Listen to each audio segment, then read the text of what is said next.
Eh bien, Romain, pour commencer cette année, nous allons peut-être parler festivités et parler un peu du vin. Évidemment, en toute modération, ce qui est évident.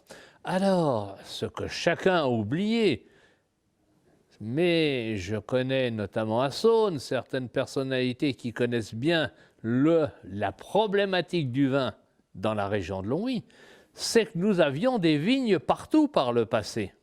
Et nous sommes donc dans les années, par exemple, où en faïence, on réalisait des pièces comme ceci, le sculpteur Onésime Croisy, nous sommes dans les années 1880, et nous voici ici devant une cheminée qui a été dédiée à Bacchus, et l'on peut voir ici cette tête un peu affriolante de Bacchus avec ses petites cornes, avec les oreilles avec des pendentifs en grappe de vin, et puis un décor floral et un décor de fruits qui complètent cet ensemble de style Renaissance.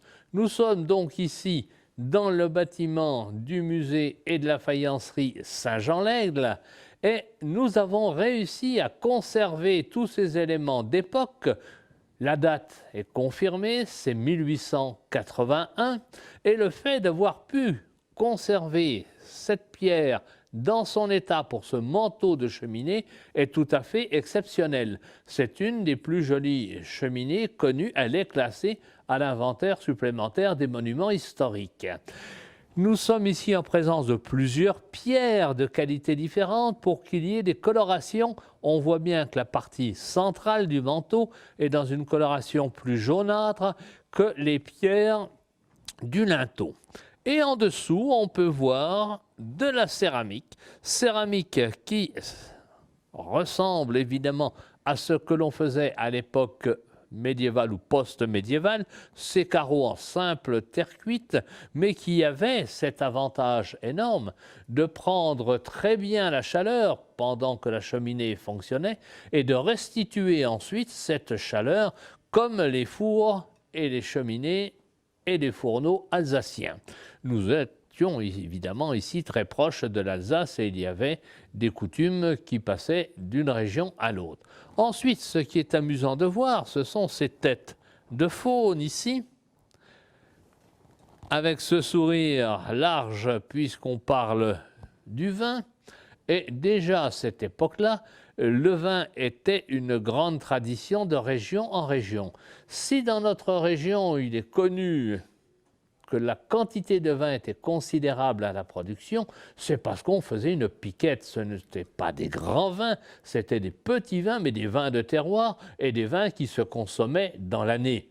Donc nous sommes ici devant l'un des derniers témoins de ce qu'était le vignoble longovicien. On peut trouver les mêmes cépages encore aujourd'hui, non plus dans nos régions, bien qu'un peu du côté de Sierre qu'on commence à replanter, mais c'est surtout au Luxembourg qu'on va retrouver des cépages identiques comme le Müller-Thurgau et bien sûr l'Elbling. Elbling, c'est le vin courant, c'est le vin de table blanc. On ne faisait que du blanc. Il ne faut pas oublier, bien sûr, ce détail. Le vin rouge, on ne connaissait pas dans notre région. Voilà, Laurent. Laurent, excuse-moi. Elle est sublime. Ah, c'est super. Attends, là, non, je vais reprendre sur le Oui. Bacchus. Voilà, quand tu veux, Jacques. Voilà, Romain, cette histoire du vin à Longwy.